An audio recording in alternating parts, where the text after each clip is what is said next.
কদিন আগেই যে যাত্রাবাড়ি থানা ছাত্র জনতার ক্ষোভের মুখে পুড়েছে, সেই থানাকে এখন করা হয়েছে ঝকঝকে চকচকে। কিন্তু এতদিন ধরে এই থানার কার্যক্রম ছিল ডেমরা থানা থেকে। চলুন দেখে আসা যাক বাকি থানাগুলোর কি অবস্থা। এই চিত্র রাজধানীর ডেমরা থানার। শুনশান এমন নীরবতাই বলে দিচ্ছে থানার কার্যক্রম কতটুকু সচল। বেশিরভাগ থানাগুলোরই একই অবস্থা। রাজধানীর যে পল্টন থানা সবসময় থাকে সরগরম, সেটিতেও নেই তেমন সাধারণ মানুষের পদচারণা। গুটি কয়েক কর্মকর্তা দিয়েই চলছে থানার কার্যক্রম। অবশ্য একেবারে নীরব না থাকলেও আস্তে আস্তে বাড়তে শুরু করেছে বেশ কিছু থানার সক্রিয়তা। ৫ আগস্টের পর থানা পুড়িয়ে ফেলায় একদিকে যেমন সরঞ্জাম নষ্ট হয়েছে, অন্যদিকে পুলিশের অস্ত্র লুট হয়েছে। এতে অনেকটাই লজিস্টিক সংকটে পড়েছে থানাগুলো।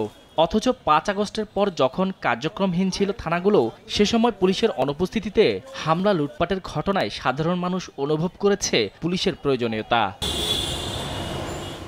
মানসিক ট্রমা কাটিয়ে উঠে পুলিশ কর্মস্থলে যোগ দিলেও এখনও কার্যক্রমে প্রয়োজন হচ্ছে সেনাবাহিনীর সহযোগিতা। তবে সেই সংকট কাটিয়ে উঠে আগের রূপে ফিরেছে থানাগুলো, এমন দাবি ডিএমপির। যে যানবাহনের মাধ্যমে যে পেট্রোল কার্যক্রমগুলো পরিচালিত হতো সেগুলো বৃদ্ধি করা হয়েছে, ফুড পেট্রোল বাড়ানো হয়েছে। ডিএমপির তথ্যমতে আগস্টের আগে ৭ মাসে রাজধানীর থানাগুলোর মামলার সংখ্যা ১৩৫টি। সেখানে আগস্ট থেকে অক্টোবর পর্যন্ত মাত্র ৩ মাসে মামলার সংখ্যা ৩২৫টি। এদিকে রাজধানীতে যে হারে অপরাধের সংখ্যা বাড়ছে, সে তুলনায় এখনও জনবল সংকটে ভুগছে থানাগুলো।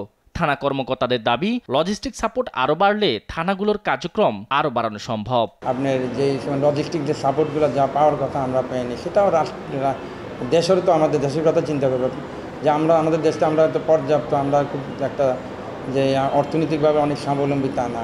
জনগণের সহযোগিতা পেলে পুলিশ অপরাধ দমনে সক্রিয়ভাবে কাজ করতে পারবে বলেও জানান থানার কর্মকর্তারা।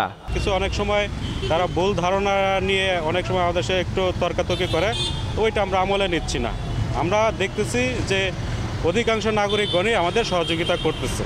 ডিএমপির দাবি, সড়কের শৃঙ্খলা ফেরাতে এখন নিয়মিত মামলা ও জরিমানা করছে ট্রাফিক বিভাগ।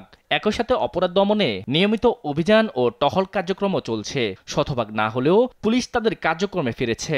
দেশের পরিস্থিতি পরিপূর্ণ স্বাভাবিক করতে পুলিশকে জনগণের আস্থার জায়গায় নিয়ে যাওয়ার প্রয়োজন বলে মনে করছেন নিরাপত্তা বিশ্লেষকরা।